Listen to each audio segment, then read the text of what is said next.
Chapter 3, A Sharp Right Turn on the National Road. So Budd Hopkins was telling the story of Mona Stafford, and when Mona Stafford went under hypnosis, she was lying on a white table and she was experiencing the impression that her right arm was fastened to the table and that her leg was forced back under her, and that was painful.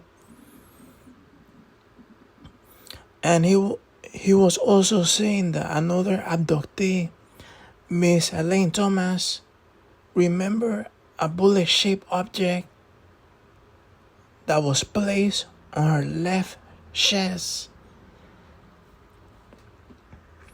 And many aspects of the UFO phenomenon have patterns that repeat themselves, and many cases have similarities.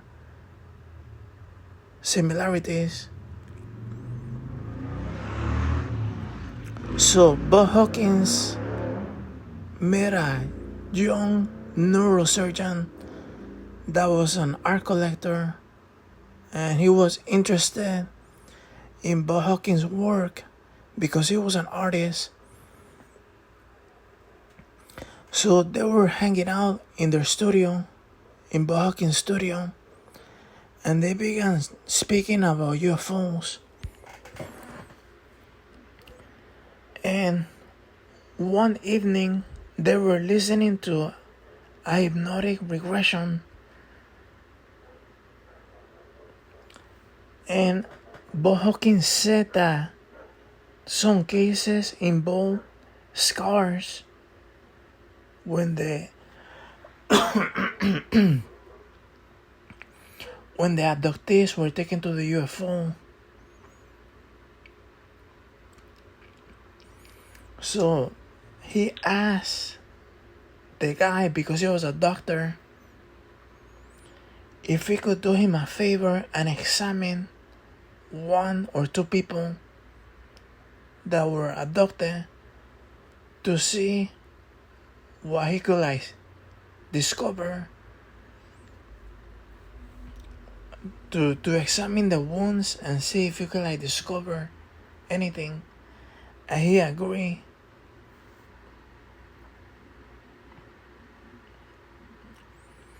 And one of the people that Budd Hopkins sent was Stephen Kilburn.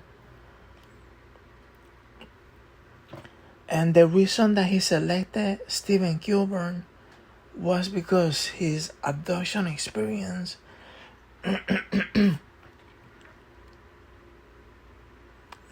was like a neurological examination. So he kind of became the best candidate for the first appointment. So the doctor's name was Dr. Paul Cooper, and he received Stephen at his Brooklyn hospital. Budd Hopkins was not present, but after their appointment, Dr. Cooper called him,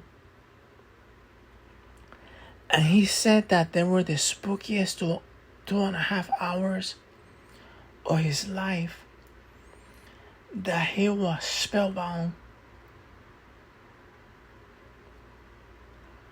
He said that everything that Stephen told him that they did to him and how the body reacted to that procedure matched exactly what would happen when the appropriate nerves were involved. For example, they touch a certain nerve on Stevens, and a certain body part will react that way. And the body part reacted the appropriate way. And Dr. Cooper was listening to him, and he tried to mislead him. he was like, no, like if they touch this nerve, this part of the body is gonna react this way. But he was just trying to like test Steven. And Steven will be like, no, like they touched this nerve and this body part reacted this way. And Dr. Cooper trying to insist again, and Steven will like stick to his story.